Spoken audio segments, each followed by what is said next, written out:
How do you beat the toughest arena defense and Cosmic Crucible defense? And what should you do with your silver promotion credits? We got some meta counters and some answers to your mailbag questions in this video. And if you're ready for the first mailbag of 2024, then you know what to do, Valley Club. Find that like button and let's go smash it. And welcome back to the ValleyFlyin channel on the first mailbag video of 2024. I am ValleyFlyin and I hope you're having a great day. And if this is your first time here on the channel, hit that subscribe button for more great Marvel Strike Force content. At least 5 Marvel Strike Force videos per week on the channel with question and answer videos like this, news videos, gameplay videos, review videos, everything to help your experience in Marvel Strike Force. And starting with the mailbag questions, I have a Dark Dimension 6 question and a small gripe. Is Gambit good for Dark Dimension 6 or not?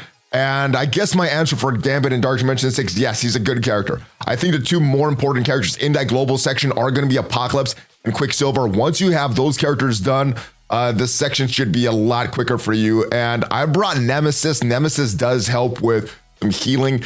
I think Gambit is a great pick, though. Nemesis is part of the old Death Sea team.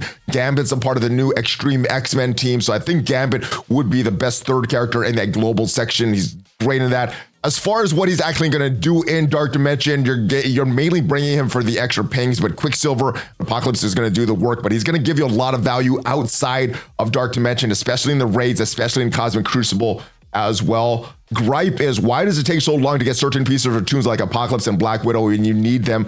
Dark Dimension 6. Scopely get the bad moves, so I get more astral energy, again, like Cosmos. So yeah, they've done that on purpose. Certain characters take these uniques, like the astral energy that Cosmo takes, but also Icarus takes that, Apocalypse takes that. There's a lot of great characters that take that astral energy. Same thing for the osmium, a lot of great characters that take the same osmium. And then there's a lot of these other uniques that no one takes. But yeah, it seems like they've done that on purpose. The great characters, the really, really good characters take the same uniques as the same other great characters, and they've done that on purpose. Yeah. I have a question. I'm sure you've answered 1,000 times, but here it goes. For silver promotion credits, are we ever going to be able to trade them up for gold promo credits, or are they going to end up with an endless supply of silver promo credits? I think it's going to end up like our green gear, our green raid gear that we have that we don't really use. I think it's going to end up like that and not really have a use for it. We've been asking the question, can we trade these silver promotion credits to the community managers for a long time now? And a lot of times when they don't answer those questions, it's because it's probably not coming, at least for a while. So I'd say in the short term and the medium term, probably not going to happen. I would love it to happen in the long term, though. You know, trading up some useless gear that we don't have,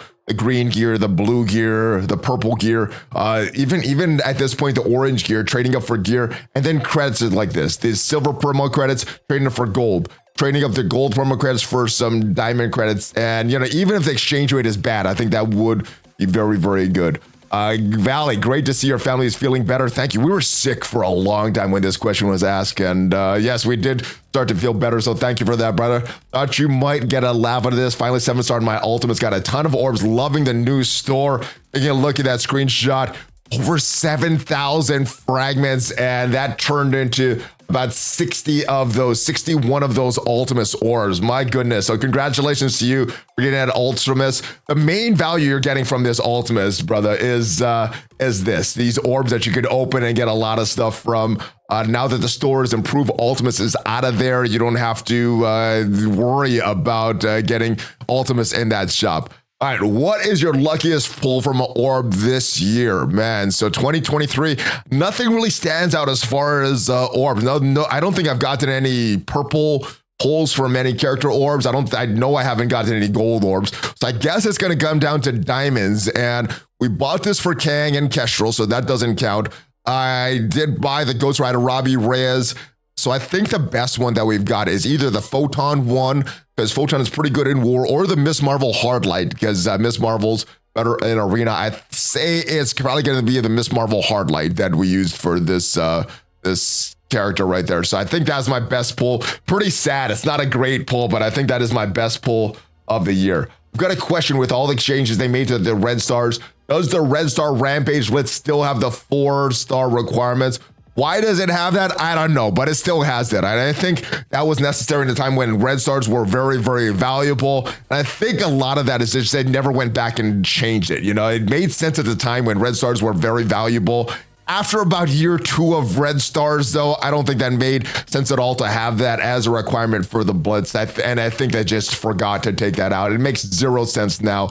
So yeah, it needs to be fixed. All right, how does one counter offensive strike with 2 baddies, Apocalypse and Super-Skrull, with Noir and Defenders on defense? And I think this question is about Cosmic Crucible, but you do see a defense with Apocalypse and Skrull in Arena, so we'll talk about that as well. But as far as what we do with a Super-Skrull on defense, this does not work with Thanos, but I use a sacrifice team and 2-tapping that. The sacrifice team is a tech sacrifice team, and this is a tech sacrifice team. It has Drax next to 2 tech characters, Vision next to these characters as well. And when these characters are killed in the middle, Drax, these 2 tech characters are killed, Minerva's gonna get extra energy, and then you do her ult and you pause it right there because if she does not complete the action of her ult, well, it will complete it in game if it times out. You don't want another enemy taking a turn, though. So as soon as you get that ultimate from Minerva, you time that out. So this team should get out that ultimate from Super-Skrull, make it a lot easier to clean up. Now, if someone places Apocalypse and Super-Skrull in room 1, yeah, that's going to be a tougher room 1. I think you can still clean it up with the Masters of Evil. I haven't seen that defense with both of those characters on there, so I don't have any first-hand experience, but I think that room would be pretty easy to beat with that Texture Sacrifice team. Then I go in with my main team to win, and normally I'm using the Masters of Evil. I take out Ultron, I take out Moonstone, I put Apocalypse right next to Sticky, and I put Echo in there as well. All of them, I want all of them strikers, especially in room 1 to get all those extra turns. Sometimes I'll use these new warriors taking out Dagger, but normally I'm using the Masters of Evil here with Echo and with Apocalypse. I think this is a tougher defense than Apocalypse and Super-Skrull, but this one does have 2 baddies. Now, this team does work. We did not win with this team. It was just too much of a punch-up, about 300k punch-up. Seen it win with a punch across. This was a sacrifice that we were using Big Time Spider-Man to just go after Super-Skrull.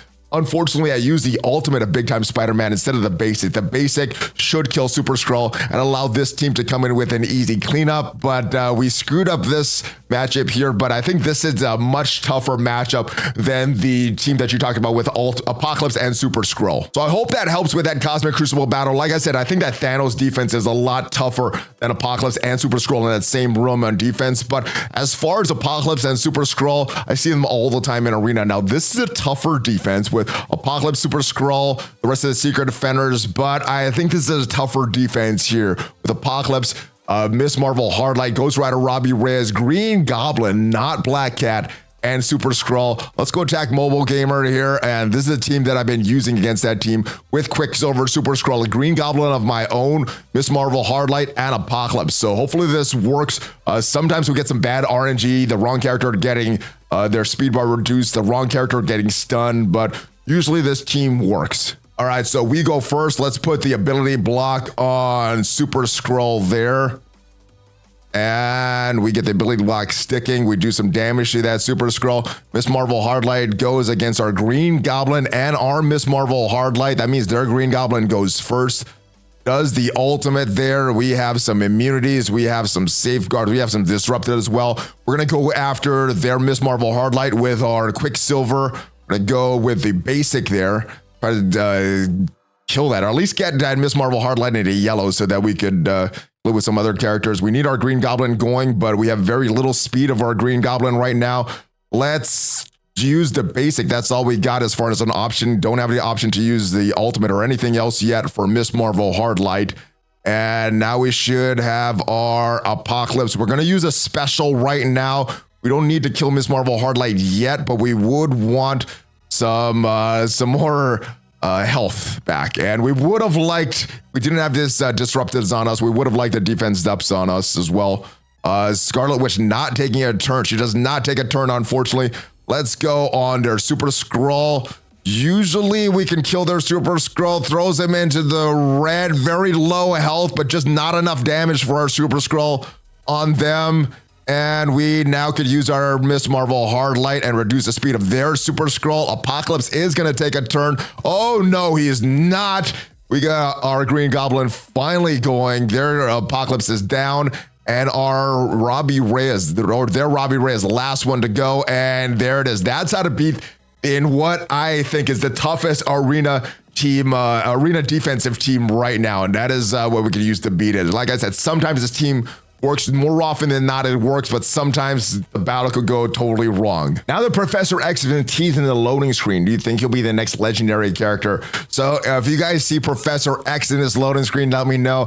This part right here, it looked like hair. I thought it was Cyclops. I'm not sure what it is, but a lot of people are seeing Professor X in this. I did say that the devs, they didn't say one way or the other if Professor X was coming, but they did say if Professor X was coming, it wouldn't be the version in the wheelchair. That's not the version that Marvel wants. Marvel wants the one with that cerebral helmet that could walk. So the devs didn't let us know one way or the other if Professor X was indeed coming to Marvel Strike Force. I would say I got the feeling personally that it didn't seem like he was coming very, very soon, but if he was the next legendary character or a legendary character sometime in 2024, I'd be happy. I think that's a very iconic character. I wanted to hold out more for that wheelchair version of Professor X because one thing that they did say was that Marvel wanted the version with the cerebral helmet that could walk, not the version that is in a wheelchair. But I'd be happy if this iconic character came sometime to Marvel Strike Force. And if he's a legendary character, be cool. They did indicate that more mutant characters, more X-Men would be getting reworks along the line of Sinister Six.